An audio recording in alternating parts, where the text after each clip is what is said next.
The Championship comes at you fast at the moment and there's no real time to breathe. We're back with our Championship score predictions. Let's hop into it.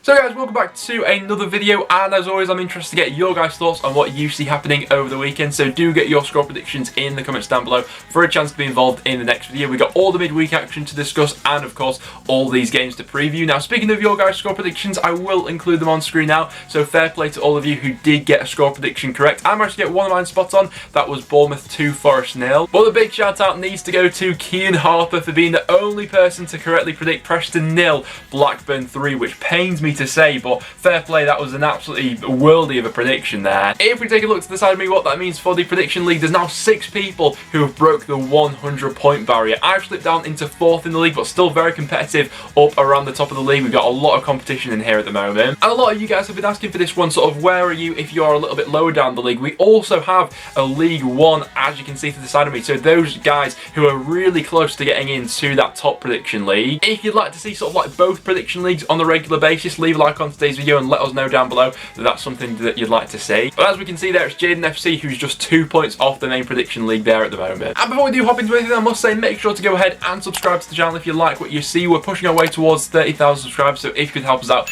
that would be massively appreciated. Leave a like if you're going to enjoy, but without any further ado, let's hop into these score predictions. And so we'll start out with tonight's game, which should be a feisty one with a lot of goals you'd expect. Brentford going up against QPR, both sides in a respectable amount of form at the moment. QPR picked up 10 points from their last 5 matches, Brentford picking up 9 points. Both sides won in midweek, Brentford against Barnsley, where it was a decent performance. They were on top for the majority of that one and probably should have gone on to score more than the 1 goal they eventually did, but Ivan Toney on the score sheet once again. QPR were involved in an absolute cracker of a match, 3-2 up against Rotherham, and I expect goals to be scored in this game as well. In the last 4 meetings that these sides have had, there's been an average of 4 goals in this tie. It has usually been Brentford that has dominated it, QPR winning just 1 of their last 9 games up against Brentford. And interesting, I found a stat about QPR which is absolutely baffling. They've lost 18 out of the last 90 matches that they played on a Friday night, so Friday hasn't been all too kind to QPR lately. But listen, I do expect goals to be scored. If Brentford win this one, they do have the opportunity to go into the top 6 at the end of the weekend. I expect there to be goals, and I think I am going to edge towards the home side. I'm going to go 2-1 Brentford in this game,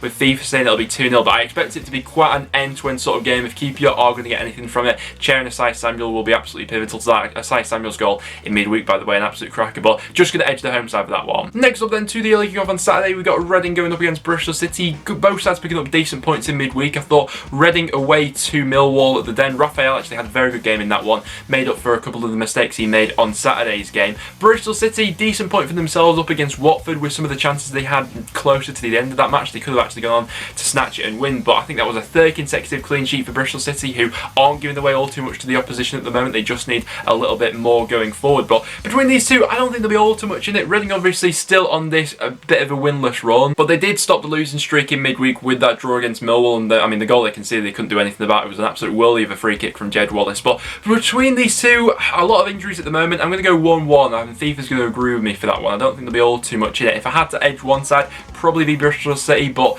Reading still have something to offer. Jowers on the score sheet midweek as well. I'm going to go 1-1 in that game. Next up we go to St Andrews, as we've got Birmingham going up against Millwall. 2 quite industrious sides going up against each other. You don't get the impression that there'll be all too much in this sort of match. Both sides drawing 1-1 in midweek. Millwall maybe a little bit unlucky actually not to win against Reading with some of the chances they had in the second half of that game, but was an absolute screamer to put them in front. Jed Wallace from a free kick, absolutely ridiculous technique on that. Birmingham frustrating maybe 1-1 against Luton, where to be honest Neil Etheridge actually had a very good game to keep them in that at times. They switched up their system to sort of like a 5 at the back a little bit, looked to try and be, you know, quite hard to beat so far this season, but ultimately still not quite hitting the back of the net enough. Actually both sides so far this season are averaging less than a goal per 90. One really exciting bit of business from Birmingham though was the signing of Alan Halilovic, the former Barcelona and AC Milan attacking midfielder.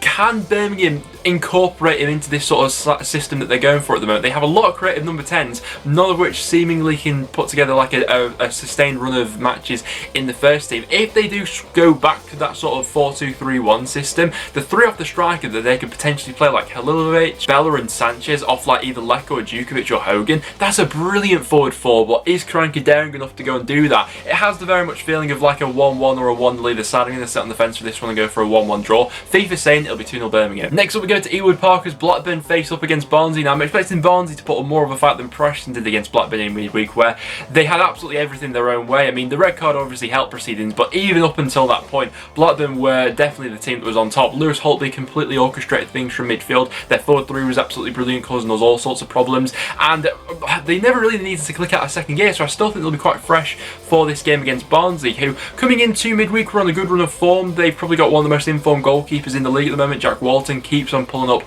great performance after great performance, but Brentford in the end just about wearing them down. It was 1-0. They did have a shot for a penalty near the end of the match, which, you know, obviously if that's given the perspective of that game, is flipped on its head a little bit. But Blackburn, I think they did look very good. As soon as they made it 2-0, they had the game won, and they got to bring some of their key players off to give them a bit of a rest. You know, Armstrong only played about 60 minutes, the same for Holtby as well. So I still expect Blackburn to be pretty fresh coming into this one. I am going to back the home side, although I do think that Barnsley, with their energetic style of playing, Blackburn may find it a little bit tougher to break them down, but I am going to go 2-1 to the home side in this one, with FIFA saying it'll be 1-0 Barnsley. Next up we then go to Cardiff up against Luton. Now if Cardiff don't win this match, I think that Neil Harris is going to be coming under serious pressure there. The form just hasn't been good enough lately. It was another uninspiring performance in midweek. It was a bit of a calamity, the goal they gave away, but losing 1-0 against Coventry. Currently Cardiff also have the third worst home record in the league. They've only won one match at home this far into the season, and Luton won't be an easy matchup. Luton in midweek got maybe pretty unlucky actually not to go on and pick up all 3 points against Birmingham. They certainly had the chances to go on and win that game. Luton have drawn 4 of their last 6 matches. They've all ended as 1-1 draws actually, so it wouldn't be a game to bet against that happening once again, but you feel like with the draw, another one in midweek, Luton have a bit of a point to prove to come out here and play with the high energetic style they like to play with.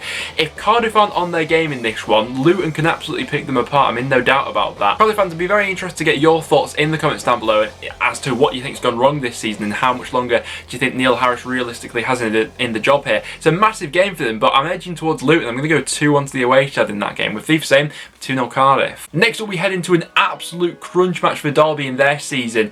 I'd love to get your guys' views on this one in the comments down below, where you think it's gone so wrong for Derby, because I still look at that starting 11 and they are vastly underachieving for some of the talent that's in that squad at the moment. They've yet to score more than 1 goal in any match they've played so far this season. They've not scored in their last 4 matches, which they've lost all 4 of. Their game in midweek was an absolute shocker against Middlesbrough. Middlesbrough, you know, we're giving them loads of credit so far this season. They've been a brilliant side under Neil Warnock, but in the kindest way possible, they're not a free scoring side, and they put 3 goals past this Derby squad, who's just crumbling game week by game week. Now, obviously the big change coming into this one is that it's been reported that Wayne Rooney won't be playing. He will be in the technical area, and he's been given sort of like full control for how he sees this match going. Now, Wycombe obviously have their strengths. They're good off the ball from set piece as well. Probably got one of the best set piece takers in the league in Joe Jacobson. He's going to cause absolute havoc for the way this Derby side is defending at the moment. Derby lose this match, it's going to get absolutely toxic around that club, but it will take a brave man to predict this one. I'm going to go for a 0-0 draw. I really think that there's a crisis of confidence there at Derby at the moment, but it's a tough game to call. I'm going to go 0-0. FIFA's going 1-1. Next up then we go to Huddersfield up against Middlesbrough. Middlesbrough absolutely terrific in midweek. They switched up the system a little bit, went to a 4 at the back against Derby, and absolutely took their chances going forward. Preston back in the starting 11. He grabbed a goal. Really impressive performance from him leading the line. But Neil Warnock is just the man for the championship, isn't he? And so, the way he's actually improved individually some of these Middlesbrough players over the last few months has been absolutely terrific. I mean, Dyke-Steele and Bowler at fullback especially, 2 players who have absolutely risen their game exponentially from the way they were performing last season. Brilliant in midweek from them. Once again, we got to see the first instance of Duncan Watmore in the Borough shirt as well. I'm interested to see how much he contributes to them going forward this season. But for Huddersfield, it was a bit of a frustrating match in midweek. Goalless draw up against Wycombe. It was a bit of a far cry from that 7-goal thriller they had at the weekend against Stoke. It was a bit of a scrappy game, to be honest. They couldn't really get into their passing flow or rhythm. This is another game where I expect the home side probably to have more of the ball. Middlesbrough are quite comfortable off it, but they'll pick out their moments to go forward and take their chances. I'm going to go 1-0 Borough in this game, and then FIFA said it's going to be a 1-1 draw. Next up we then head to Carrow Road as Norwich go up against Coventry. Now Norwich, top of the championship at the moment, they're on an absolute roll. The only way I can see this slowing down is if all the injuries they've got at the moment do eventually end up catching up to them. One of the benefits that Norwich have probably got in the championship though is having one of the deepest squads in the league. That gives them the alternative of different options here and there. But if we go over some of the players that are out injured for Norwich at the moment, Tim Krul, Quintia, Rupp, Hernandez, Dowell, Cantwell, Ida, Hugill. I know that Pookie could also be a potential doubt for the weekend as well, which obviously would be a massive miss. His goals at the weekend, the first especially, absolutely absolutely superb technique. They're also going to be without Emi Buendia as he was sent off in that game against Stoke. In the end, it probably wasn't as comfortable as they would have liked after that red card, but nevertheless, missing his creativity is going to be a major blow. And against this Coventry side, who have been improving, they've kept back-to-back clean sheets in the Championship now. That was one area of their game where we did criticise in recent weeks, but they have shaped up at the back. It was a good win for them in midweek. Tough one to judge without seeing the Norwich starting 11 and just what they will actually be reduced to, and if Pukki's starting or not. I'm going to back them though. I'm going to go 1-0 to the home side, but I think it may take them a little bit of time to break Coventry down with some of the players they've got missing. FIFA though, he's going for an upset. They're going for 2-0 Coventry. Should be a good game. Next up, we then got Rotherham going up against Bournemouth. Bournemouth, who are in absolutely dazzling form at the moment. It was another brilliant performance from them in midweek. Junior Stanislas with both of them. The movement for the first goal was absolutely fantastic. To beat the offside trap, get in behind, and then to finish to go along with it. He also converted the penalty as Bournemouth saw a Forest by 2-0. They've scored 9 goals now in their last 3 matches. They're going up against a Rotherham side who aren't in the best moment at the moment. It's back-to-back losses for them since the international break. They had their moments going forward against QPR, but ultimately were undone by a bit of dodgy defending at times. That's how 4 goals conceded in their last 2 matches. We're giving credit to Rotherham at home so far this season. They do keep games fairly tight. They don't give all too much away to the opposition, and I expect them to be quite resilient for this game in terms of looking to try and contain some of the attacking threats that Bournemouth have got going forward at the moment, because, I mean, it's an absolute joke of their squad, isn't it, in this league? You know, if Danjuma is not on form, they've got Stanislas to turn to. If he's not on form, they've got Brooks to go to, or Solanke. Their squad's just so deep in terms of attacking reinforcements. And for a score prediction, a bit of an obvious one, but I'm going to go 2-0 Bournemouth in this game, with FIFA saying it'll be a 1-1 draw. Next up, we then head to Hillsborough as Tony Pulis takes charge of his first home match for Sheffield Wednesday, up against his former side Stoke. This one should be an interesting match. Now, under Tony Pulis so far, Sheffield Wednesday, they've not been the most dazzling side to watch so far, but what they have looked is like they have an identity. You know what to expect from them, and they're going to be a tough side to go up against this season. You know, his first game was up against Preston. They got a little bit unlucky with the red card in that game, and from then on, they looked to be compact defensively. I think we only had 1 shot on target for that game. We ended up winning. The game they had in midweek against Swansea, really well taken set piece, nice bit of invention. Adam Reach, if they can get him back to his best, they got a serious player on their hands there. But for Tony Pulis at the moment, it's all about riding it out until they get key players back into the starting 11, because he is playing with quite a thin squad there at the moment. Kieran Westwood, the latest player at Wednesday to pick up an injury, he's going to be missing for a few weeks. Stoke have been an interesting side lately. They've been quite an entertaining one going forward, but defensively have looked a little bit lackadaisical, so Sheffield Wednesday will look to have those real key moments going forward. Obviously, Stoke currently without both senior goalkeepers. They've been playing youngster Joe Bursick in net. For a score prediction, I'm going to go for a draw in this one. I'm going to go 1-1. Stoke, obviously, like we say, still really lively going forward. Tyrese Campbell now got 7 goals for the season, but Wednesday from a set piece or two, I think, could cause some damage. So I'm going to go 1-1. FIFA's going to agree with me. Next up then, we got Watford going up against North End. Speaking of North End, first of all, it was an absolute shambles in midweek against Blackburn Rovers. I think our worst performance today under Alex Neil, to not even have a shot on target against them, to get nowhere near the ball. We were completely played off the park, and that was even before we went down to 10 men. Coming into this game, the squad's looking pretty thin, where without any senior fullbacks for this game, with Donald Fisher now serving a 3-game ban, Joe Rafferty's going to be out with a suspension as well. So Alex Neil really has no other alternative than to go 3 at the back for this one, you'd imagine. To be fair, some of our best performances have come in times where we didn't expect to get anything from, you know, Norwich away we were fantastic, Brentford away and Reading away as well. So maybe we can, you know, conjure up something from this game, but it does seem quite unlikely with how far off the pace we were in midweek. For Watford themselves, they've not been in sparkling form. They've only won 2 of their last 7 matches. However, with a lot of their threats coming from wide areas, I'm really concerned about our lack of fullbacks in this game. That is an area where Watford will look to hurt us, and I think they'll get quite a bit of joy out of us, similar to how Blackburn did. For a score prediction, I'm not feeling all too confident for this one. I am going to say 2-0 Watford. This does seem like a big game in Watford's season, by the way, because they really do need to get back to winning ways themselves and keep that pressure on the top 2. But yeah, I am going to say 2-0 Watford and just hope that I'm proven wrong. FIFA saying it'll be a 1-1 draw, but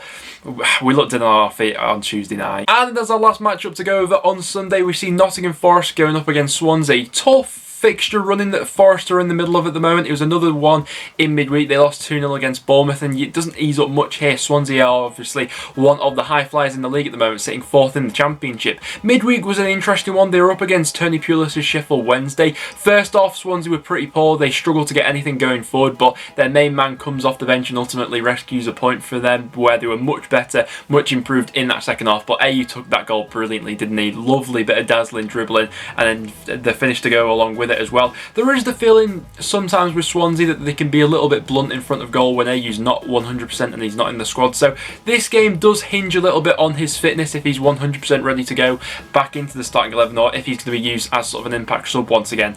Because I think that Forest could potentially make it difficult for Swansea.